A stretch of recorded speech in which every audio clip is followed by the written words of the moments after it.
patuloy, ano? Brother Ronnie, no? Perno tayo, mamaya, picture tayo. Nakakita ako ng kamatch ngayon. Alam to parang Eddie Peregrine na era eh. Alam nyo, ito mga suot natin ngayon, more than just being old-fashioned. It actually, historic yan eh. It represents an era, di ba? Nagre-represent siya ng mga panahon, ng kasaysayan ng ating bansa. Masyado kasi tayong na-sway, ano? Masyado tayo nadala sa western fashion. Masyado tayong nahatak, ano? Minsan nakakalimutan natin yung sariling atin. Pag nakikita ko sa Nora, parang naalala ko yung tumahin ng bandila ng Pilipinas, ano? Sina Llanes Escoda, no? Kilala niyo ba yan? Parang ganyan-ganyan yung suot nila, eh, no? Nakakatuwa na maalala natin, no? Ilang naging ito ng ating kasaysayan. Ito pa, suot namin ni Brother Ronnie, mga 70s to eh. Mga 70s, no? Mga 60s, 70s. 74, 75. Oo, Eddie Peregrine na tayo, no? Ano po ang alalahanin mo? Okay, tayo po'y lumako na po sa ating mensahe sa araw na ito. Tutuloy po natin yung aking tinalakay kanina, no? About Christmas, the truth about Christmas. Basahin po ilang mga quotations dito, excerpt from Webster's Student's Dictionary for upper levels in page 145. This is a Catholic dictionary. Christmas, Christ plus Mass, a church festival. December 25, Christmas Day commemorating the birth of Christ. So it is intended for them to commemorate the birth of Christ. In the Century Dictionary, Encyclopedia, 1903, Volume 2, page 907, Christmas properly begins with the evening of December 24, yun yung sinasabing Christmas Eve, no?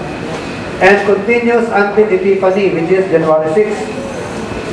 You count 24 up to January 6, ilang araw yun?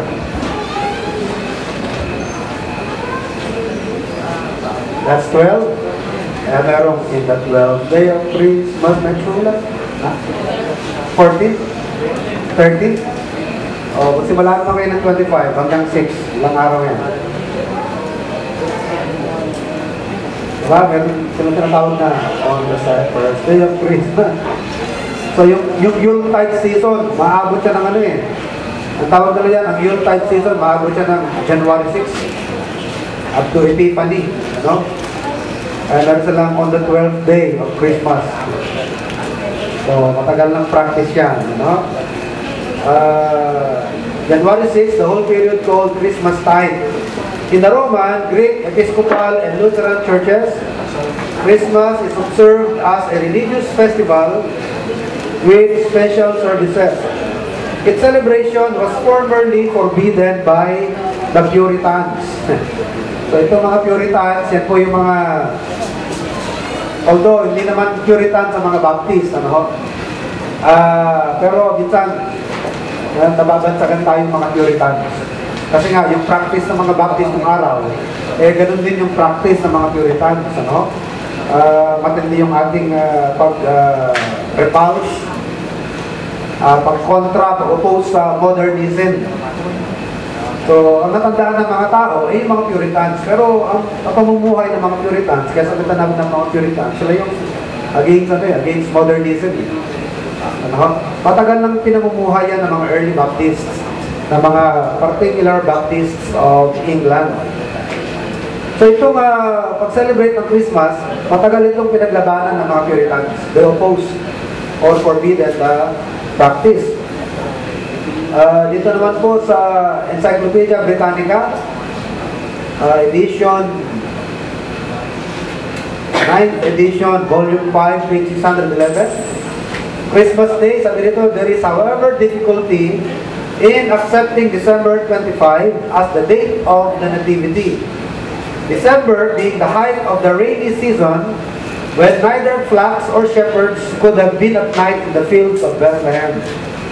By the 5th century, however, whether from influence of some tradition or from the desire to supplant hidden festivals of the period of the year such as Saturnalia, the 25th of December had been generally agreed upon. So yung pong December 25 as the date of nativity, ano yan eh, later development na lang yan, ano? Nauna dyan, matagal nang pinapractice yan ng mga pagan Rome, ng mga pagan Romans, yung Feast of Saturnalia, dedicated to Saturn, the sun god, ano? The sun god, which is celebrated December 25. Pero kahit yung Encyclopedia Britannica nagsasabi na mahirap tanggapin yung December 25 as the date of nativity dahil height of rainy season yan in Bethlehem. Walang shepherd na mag-aalaga, ano, sa kanilang hayop outdoors, ano, na puro ulan, putik.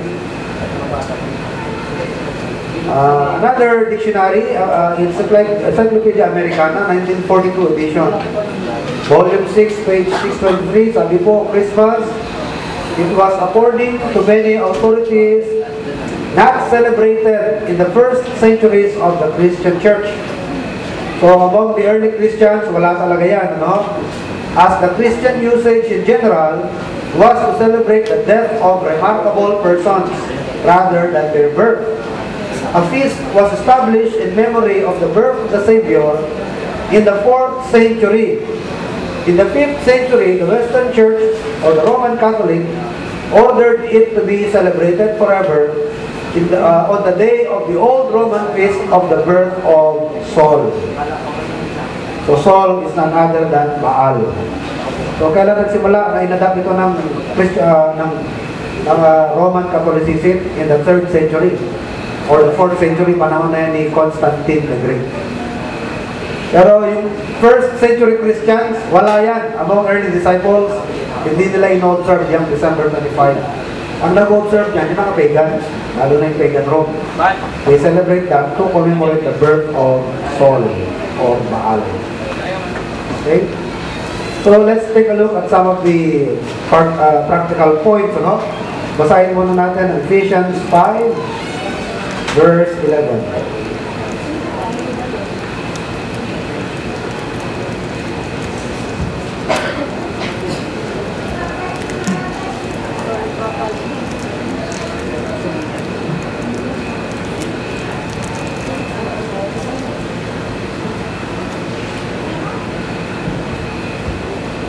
And have no fellowship with the unfruitful works of darkness, but rather reprove them. So hindi ho tayo dapat ang ma-absorb ng ganyan mga celebrations, ano? Kung sabi ng Bible, let us reprove them. Lalo pa, binili na tayo ng Panginoon na be always ready to give an answer. Bakit hindi pwede sa inyo? Ba't wala kayo niyan? Bakit yung binabati kayo ng Merry Christmas, sasagot nyo, Happy New Year? Kung bumabati na ba sa inyo ng Merry Christmas? O, paano nyo sinasagot yan? Same to you? O, ano na lang, Happy New Year. So, unahin po natin itong term ng Christmas, ano? It is a combination of Christ, the name or the title of our Lord, and Mass, which is the shortening of Misa, or Mass, M-A-S-S, senior na niya, naging M-A-S, na according to Catholic doctrine, it means to dismiss. Nasa kanilang paniniwala, by eating of the hostia, which after the magic of the priest, ano yung kanyang magic words, yung kanyang hocus-pocus, it's being converted into a literal, or being converted into the literal body and blood of our Lord Jesus Christ. Sabi nila, pag kinain natin yung katawan ng Kristo, yung actual na blood and body of Christ, or the flesh of Christ, doon madi-dismiss ang ating kasalanan. Pero we do not believe, ano? Ang paniniwala po natin yan, there's only one way to cleanse our sins, according to Revelation 1:5 and Hebrews 9:22. And that is through the shedding of the blood of Christ, not the eating of His literal blood. Naalala niyo yung sinasabi ni Christ sa mga Jew during his time, ano? Sabi ng Panginoon, I am the bread of life. Diba sinabi niya? If you will not eat me, if you will not eat my flesh, sabi ng Panginoon, hindi kayo magkakaroon ng bahagi sa akin. Ano? Ang akala ng mga Hudyo, ang tinutukoy ng Panginoon ay kanyang literal na katawan. Ano? But it is actually His sacrifice on the cross of Calvary. So, there is only one way for our sins to be remitted. Hebrews 9:22, without the shedding of blood, there is no remission of sin. So, it is not by participating in the Mass. Ano? Hindi tayo magpa-participate sa Mass at mahuhugas ang kasalanan. Walang ganon. Ano?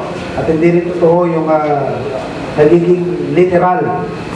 Hindi ho magbabago ang teaching ng Biblia with regards to the unleavened bread and the fruit of the vine. The fruit of the vine is symbolic of the blood, of the shed blood of the Lord Jesus Christ. At mananatiling symbolic yan. No? Mananatiling simbolo yan. Ganon din ang tinapay. Yung tinapay na walang libadura, mananatiling simbolo yan ng katawan ng Panginoon. Ano, na kabayubay sa krus ng Calvary. Now let's go to the Christmas tree. No? Sabi po rito, in Babylonian system of idol worship, the sun was called Baal. So in Babylonian idol worship, ang tawag nila dun sa sun god is Baal. Sa Egyptians, ang tawag nila sa sun god nila, they call it Ra. No? Pero mga Babylonians, they call it Baal. So namang si Tammuz, also known as Bacchus, was the son of the Queen of Heaven. Sinabi ko na kanina, no? Ano yung pangalan ng Queen of Heaven? She is called Cybele, Rhea, or Semiramis. So itong si Tammuz, which is son of the Queen of Heaven, was also worshipped as Baal. Natawag din siyang Baal. No? At ito pong mga Christmas tree na napaka-prevalent ngayon, no? Sa buong mundo. And sadly, even among Christian circle and Baptist churches, meron na rin mga Christmas tree, no? As I mentioned a while ago, yung eskwelahan na pinapasukan ng anak ko, meron ding simbahan doon. At doon mismo sa harapan ng eskwelahan, pagkalaki-laking Christmas tree. And it is supposed to be a Christian school. At merong Baptist church doon. Ano? Pero, I don't know, no? Sa talino ng pastor doon, hindi niya yata napag-aralan yung history ng Christmas tree. Otherwise, hindi niya ipapalagay yan, no? And I know him personally, no? Kilala ko po yun. Sabi po rito, has its origin from olden times, which is actually very common in pagan Rome, which is also copied from pagan Egypt long before Christ. Bago pa isilang ang Panginoon, wino-worship na ng mga Egyptians ang puno. They call it the evergreen tree. And for the evergreen tree, they would have that palm tree as their Christmas tree or the tree that they worship. Ano?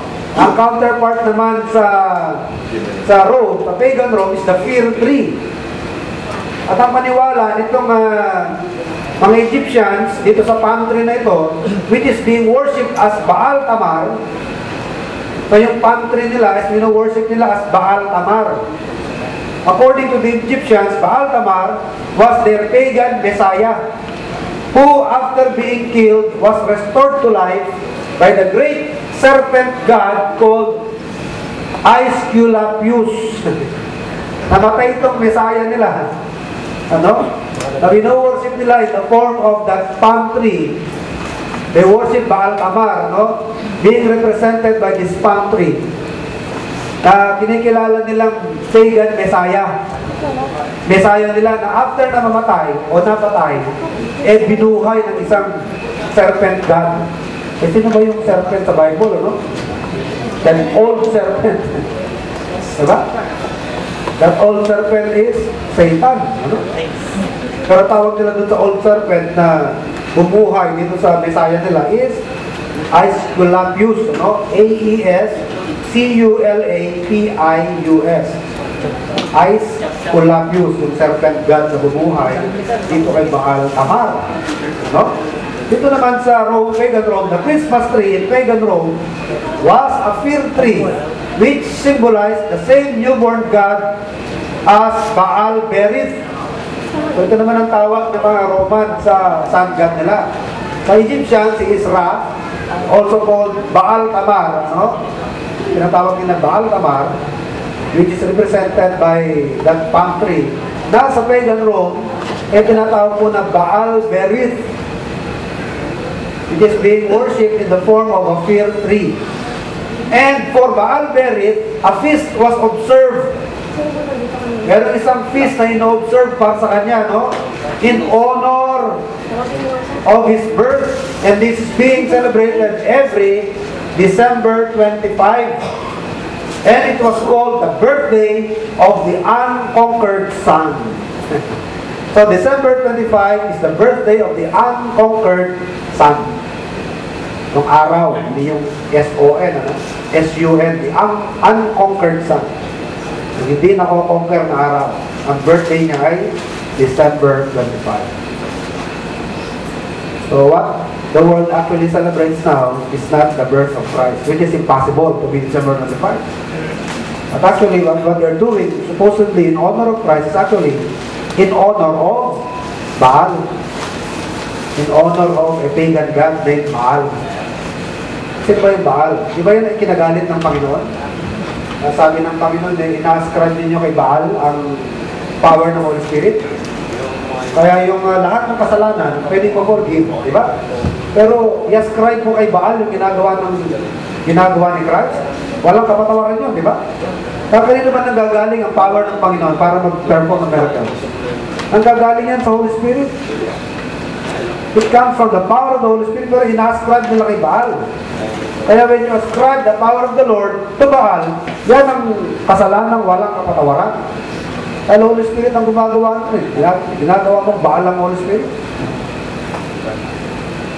So, now Baal is being worshipped ignorantly by the people of this world. They worship Baal ignorantly in the form of a Christmas tree. Akala natin we do it in honor of Christ, but it's actually a festival or done in commemoration of Baal or Baal Berith. Dili po, modern age na tayo, 21st century na.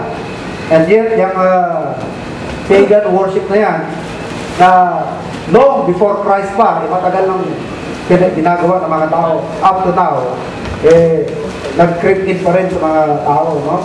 Basahin natin sandali yung Jeremiah. Book of Jeremiah, chapter 10. Hindi natin basahin yan, no? Nakikita niyo kung anong dinidescribe yan. Yung worship of the tree. Jeremiah 10, verses 3 to 5. For the customs of the people are vain. For one cutteth a tree out of the forest, the works of the hands of the workman with the axe. They deck it with silver and with gold. They fasten it with nails and with hammers, that it move not. They are upright as the palm tree, but speak not. Yung mga puno na kinakatila, no? Upright as the palm tree, but speak not. They must needs be born, binubuhat, because they cannot go. Be not afraid of them, for they cannot do evil, neither also is it in them to do good. Huwag daw tayo matakot sa mga puno na ina-idolize. Wina-worship ng mga tao. Ano? Hindi naman talaga Diyos yan eh. Hindi nakakapagsalita yan. Di ba? Ilalagay mo yan just to decorate the house? Is it only for the purpose of decorating? Hindi ba dinadalanginan yan? Kasi sabi rito hindi nakakapagsalita. Hindi rin, wala rin power to do bad or good. Ilagay ba nila yung tree na yan sa bahay just to decorate the house? Anong sabi dyan? They put it in their houses with the purpose of praying to these idols, asking for favor, diba? Pero sabi ng Bible, this tree could not do anything good or bad because it is nothing but a tree. Wala namang buhay yan eh. Pero yun ang layunin talaga ng tao ng araw. They worship the tree. Ano? At sabi niya, they deck it. Nilalagyan ng palamuti. Verse 4, itong tree na pinuto nila. They deck it with silver and with gold. Nowadays, anong mga dinedek sa Christmas tree ngayon? Balls, ano? Silver balls, gold balls. With a star on top. Ano yung ano? Isang kanta na, deck the hall with boughs of holly. Holly sa tree, di ba? Sa uri ng puno.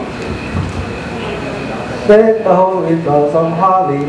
Sabi tuloy ni Brad Pitt, sabi na nagtanong eh, may nasusulat po ba na malapit ang katapusan ng mundo? Sabi niya, ngayon niya ba? December 21, meron, sabi niya. Basahin mo, basa. Deck the hall with boughs of holly. Kita mo na?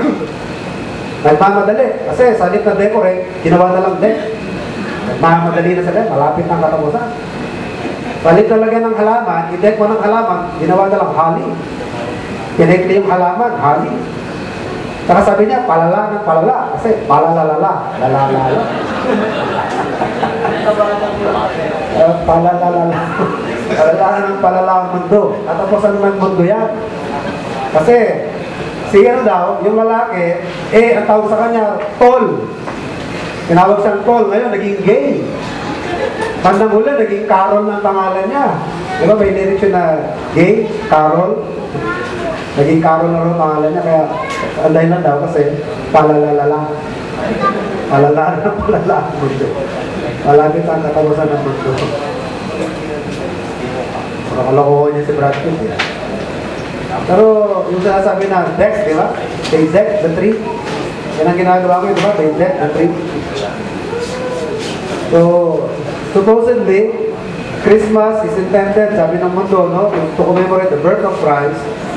Pero the things that they do is actually to celebrate the birth of Baal, the birth of Tammuz. Na ignorantly, hindi alam ng tao, no? Yun lang ginagawa. Kaya huwag tayong papalit lang, no? Tayo mga Kristiyano. Pag tayo sabi ng Bible, have no part with unfruitful work of darkness. Rather reprove them. Huwag tayong pakiloko sa mga gawain ng mundo. Sabi kanila sa book of Luke, the things that which is highly esteemed among men is abomination in the sight of God. And Christmas is highly esteemed among men, which is in the sight of God, it is abominable. Okay, another thing, yung remembering of Christ's death. Are we told in the Bible to remember the birth of Christ? Can you find any portion of the Bible which tells us that we need to commemorate the birth of Christ? Hindi ho ba ang sinabi sa atin is remember His death? For as long as you do this, sabi ng 1 Corinthians 11, ye do show the Lord's death till He comes, and this do in remembrance of me. This do, you remember my death until I come. But nowhere in the Bible ever we are told to remember His birth. Ang paniwala ko dyan mga kapatid, the reason is for us not to lose the importance of the Lord's death. And Satan has come up with his own invention, para mawala ang focus ng tao on the more important part, which is the death of Christ. Ang gusto ni Satanas, doon tayo mag-focus sa kanyang birth. Tandaan po natin, napakatalino ni Satanas. The way he would oppose God, the way he would fight God, hindi by frontal opposition to God. Sabi nga hindi si Satanas nagpapakita na may sungay, na may buntot at may fork. According to the book of Corinthians yata, He is transformed as an angel of light. He disguises himself as an angel. What is an angel? Diba? Angel is created creature of God, created being. Mga nasa langit yan. Although, Satan himself was an angel, pero hindi na nga si angel of light. Diba? He is now a fallen angel. Pero the way he would appear to man is as if he is still an angel coming from God, an angel of light. So hindi niya kukontrahin ng Diyos ng diretsong pagkontra. sasang-ayunan pa rin niya ang Diyos, pero may deviation. Pero pag dinebate mo, nag-debate ka ng konti sa salita ng Panginoon. Did you know that even Satan quotes Scripture? Gumagamit din siya ng Scripture. Pero ini-misinterpret niya ang Scripture, kaya hindi ka mag-a-arrive sa truth. When he tempted the Lord, what did he use? Di ba Scriptures then? It was written, the book of Psalms, He will charge His angels for you, lest you dash your feet against a stone. Eh, anong pinalalaban ng Panginoon sa kanya? Di ba Scripture then? Nasusulat, thou shalt worship God alone, or man shall not live by bread alone. At tayo mga kapatid, pag tinanong, ba't kayo hindi naniniwala dyan? Sabi sa Bible eh. Pinagbabawal ng Biblia. At ang tinuturo sa atin ng Biblia is to remember His death, not His birth. That is why if you make so much of the birth of Christ, you are actually opposing what is a direct command from God. The direct command from God is for us to remember His death. Ngayon, we make so much of His birth. Nawawala tayo sa focus. Nawawala ang atensyon ng tao sa mas importante. Dahil ang pinakasentro ng Biblia ay ang kamatayan ng Panginoon sa krus ng Kalbaryo. Alam niyo po ba na magpahanggang sa langit na magiging sentro ng ating awitin doon yung pagtubos ng Panginoon sa atin sa krus? Di ba yun ang theme ng awitin sa langit? Revelation 5:9. And they sang a new song saying, we will have a new song in heaven. And the theme of our song will be, thou art worthy to receive glory and honor, for you were slain. And you have redeemed us with thy blood out of every tongue and people and nation. So magpanggang sa langit, ang tema ng ating awitin is the death of Christ, His redemptive work on the cross of Calvary. So wag nating aalisin ang ating atensyon, ang ating focus doon by making so much of His birth. Hindi natin sinasabi na hindi mahalaga yan, pero ang mas mahalaga ay ang kamatayan ng Panginoon. At yan ang itinuturo sa atin na alalahanin. Eh, nakakalungkot niya na magaling tayo mag-alala sa kapanganakan niya. Pag Lord's Supper, wala tayo. Hindi tayo magpa-participate sa Lord's Supper. Pero kung mag-alala tayo ng kapanganakan niya, con todo lahat, complete with all, with everything. With much excitement. Samantaling direct na inutos sa atin is to remember His death, baka hindi tayo magpa-participate, That would be sinful on our part. Dahil baligtad ang ating ginagawa. Instead of remembering His death, as He has instructed us, we remember His birth, which there is no instruction on that. Walang instruction doon. Okay, another thing, the date of Christ's birth. Yung date naman, was nowhere mentioned. Hindi po minention sa Biblia ang eksaktong date. Pero yung sabihin na ito po December 25, it's far-fetched. Malayo yan. Hindi talaga tutugma sa actual na nangyari when there are shepherds abiding in the field watching their flock. Alam, December 25, season yan, kasagsagan ng ulan. At sa ilang bahagi ng Middle East, malamig. At sa Israel, sa Bethlehem, kasagsagan po yan ng ulan. Okay? So another practical point, ito naman po sa giving of gifts. Although I've mentioned this already last Sunday, sabi ko nga, walang masama sa giving of gifts. You can read from the Bible examples of Christian people who gave gifts one to another. We can read for that Esther chapter 9 verse 19, when the Jews, to celebrate their salvation or their redemption from Haman, dahil itinakda na yung petsa ng kanilang kamatayan nakaset na yung date kung kailan sila iwa-wipe out as a nation. But the Lord intervened at yung nagbibiti ng kanilang buhay, siya yung namatay, which is Haman. And to commemorate that event, they celebrated what? The feast of Purim, which is the feast of lots. Dahil itong casting of lot, yan ang ginawa ni Haman. to appoint the date ng pag-execute sa mga Israelites. Ano ba yung lot? Yung sapalaran, di ba? Sapalaran. As I said, pagka lupa ang i-distribute among several farmers na gustong mag-arkila, para ma-appoint nung may-ari yung lote, yung portion ng lot na mapupunta sa bawat magre-renta. Bawat portion ng lot, merong bato.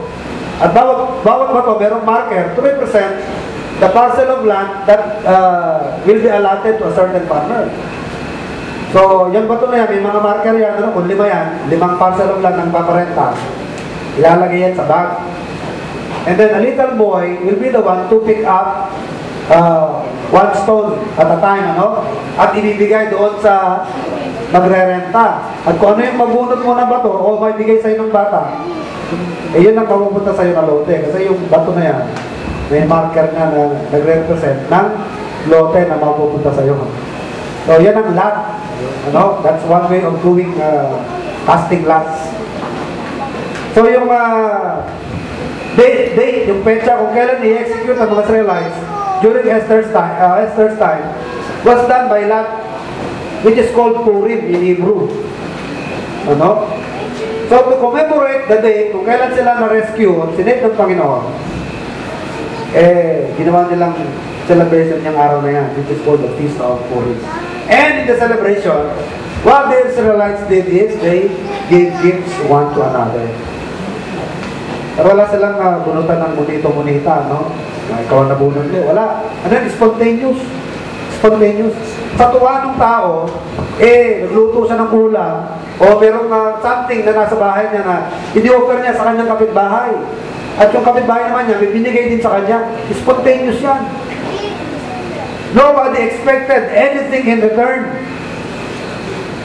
So, walang masama dyan. It was practiced by people who know God. It was practiced by the wise men from the East. When they saw the Lord, diba?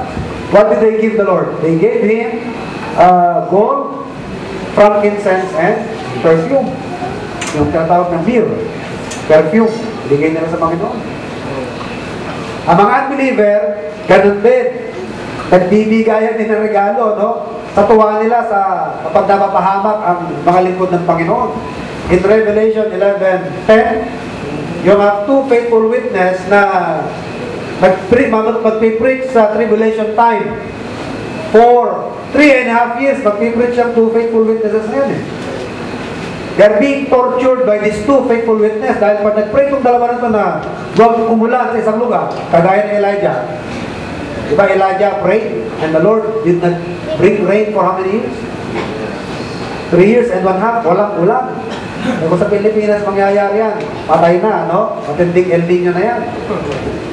Sila 3.5 years na walang ulan during Elijah's time. So they were being tortured by these 2 faithful witnesses.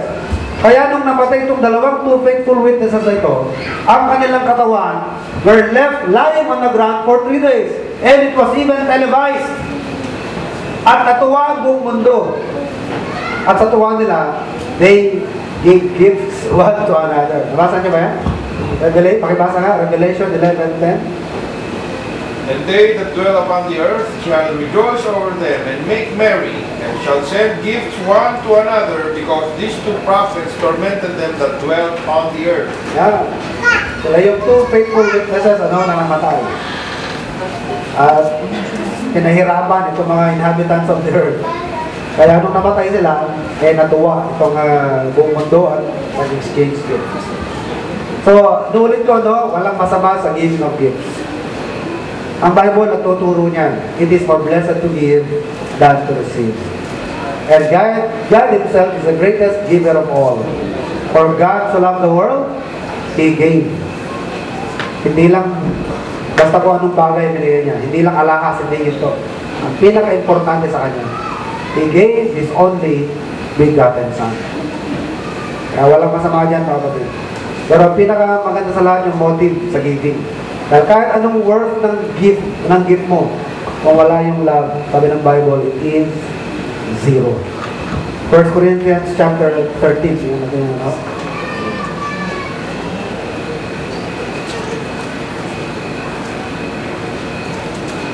1 Corinthians 13. We'll read verse 1. Though I speak with the tongues of men and of angels, and have not charity or love, I have become a sounding brass or a tinkling cymbal. And though I have the gift of prophecy, and understand all mysteries, and all knowledge, and though I have all faith, so that I could remove mountains, and have not charity or love, I have nothing. And though I bestow all my goods to feed the poor, and though I give my body to be burned, and have not charity, it profiteth me nothing. Sabi ng Bible, ibigay mo na lahat ng kayamanan mo, pati katawan mo, ipaluto mo. Ipatagtad mo yung katawan mo, i-distribute mo. Pero kung walang pag-ibig yan, it is nothing. So, nulit ko, walang masama sa giving, pero bantayan natin yung ating motive sa giving. The motive should be love. Kasi if you give, but you expect something in return, yan, sinful yan, Sabi nga, there is selfishness in giving. Merong mga tao na kaya bibigay, merong mga ulterior motive. May mga ulterior motive. Maybe to control you. Pero nagbibigay na pag hindi sinagot, binabawi ang regalo. Tabi ko na regalo na yun. Tapos babasa din mo. Maka na, balik mo na yun. Balik mo na yung mga regalo ko sa'yo. Ano yan? That's selfish, di ba? Nasa nagbibigay because you expect something in return. So, walang masama sa pagbibigayan, as long na tama ang ating motibo sa ating pagbibigay. The most important motive of all is love. The same thing that motivated God in giving His Son for us. Kaya tayo naligtas dahil sa regalo ng Panginoon, His only begotten Son. At yan isang bagay na regalo natin, na natanggap bilang Kristiyano na hindi rin dapat natin nakakalimutan habang buhay. Ako po, pagka may mga time na nagsisink in sa amin yan, it makes me feel good. Minsan, mapapaiyak ka pag maalala mo na ligtas ako, Kristiyano ako. Sana yun din po ang dumadating sa akin. Kahit pa minsan yung naligtas ka, hindi ka na mapupunta ng impyerno.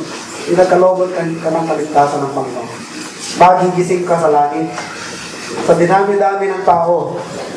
Kaya, sabi ng Bible, we are bound to give thanks. Beloved, because God hath from the beginning chosen you unto salvation. Ano sinasabi ni Paul yan? Diba meron mga tao na alipin ng pagsisisi? Habang buhay na nagsisisi? Tayo naman, but on the opposite side, maging alipin tayo ng pasasalamat. Baga walang katapusang pasasalamat yan. Talagang bound tayo sa utang na loob sa Diyos.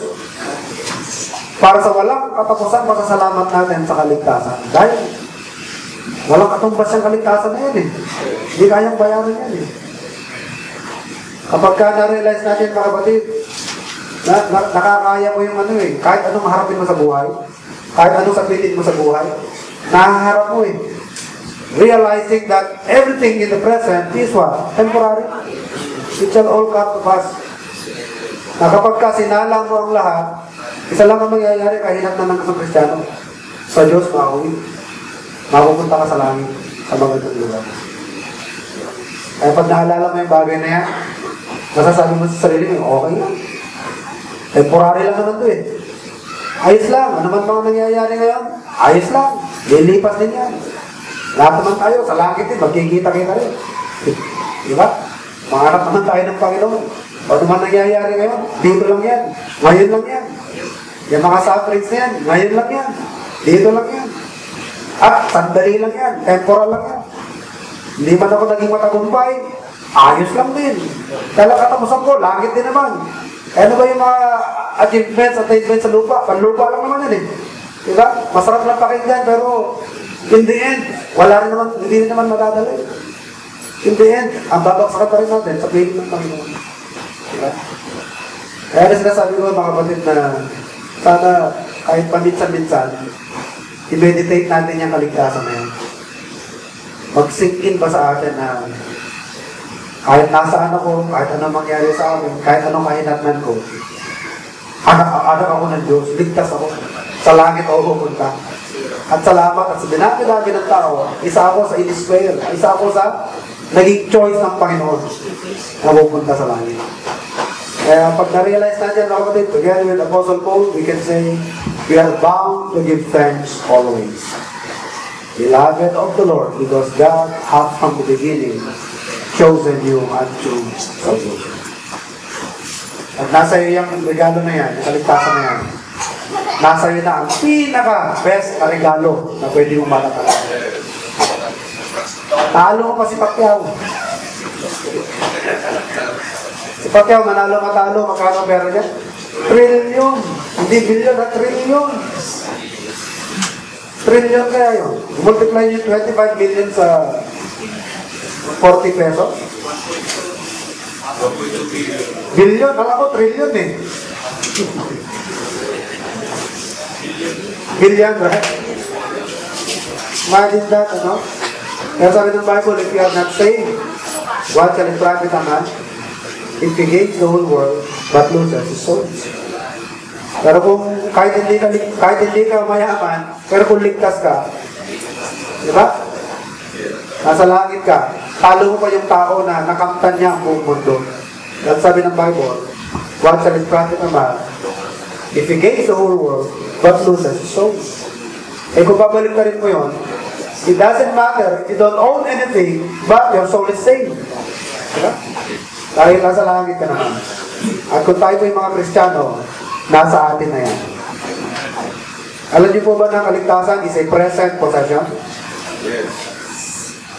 Salvation is not something that you wait for. Hawak na ninyo yan. Nasa inyo na yan. Nasa atin na ang kaligtasan. Salvation is a gift which is already received by every child of God. It is a present possession. Hawak na natin yan. At kaya, ang terminology sa Bible, by grace you are saved. Saved. Ligtas na tayo. In the past tense, ano? You are saved, sanctified, washed, mga nahugasan na. Ano? So, it is a present possession. Hawak na natin yan. Down payment na nga tayo ng Panginoon, di ba? Binigyan na tayo ng down payment. Saved na tayo, guaranteed ng langit, pero para hindi mawala ang lakas ng loob mo, para hindi ka panghinaan ng loob, at yung hindi ka magduda, nag-down payment pa ang Panginoon. At anong binigyan na down payment? Ephesians 1:13. He sealed us with the Spirit, which is what? Which is the earnest of our expectation. What is earnest? Earnest is down payment. Down payment. Guaranteed. Guaranteed na ang ating inheritance sa langit. Guaranteed na yun. Nag-down na ang Panginoon. At nasa atin ang down payment. Naninirahan sa atin ang down payment ng Panginoon, which is the Holy Spirit. We are sealed with the Spirit. That is the greatest gift of all na natanggap natin. No? Wala yung kayamanan, wala yung pera, wala yung kasikatan. Our salvation through our Lord Jesus Christ is the greatest gift that we have ever received. Okay, tayo dito kayo, tayo'y mamukas sa ating panalangin. Ano po ang balita sa post? Ready na ba? Pwede na bang mag-pray sa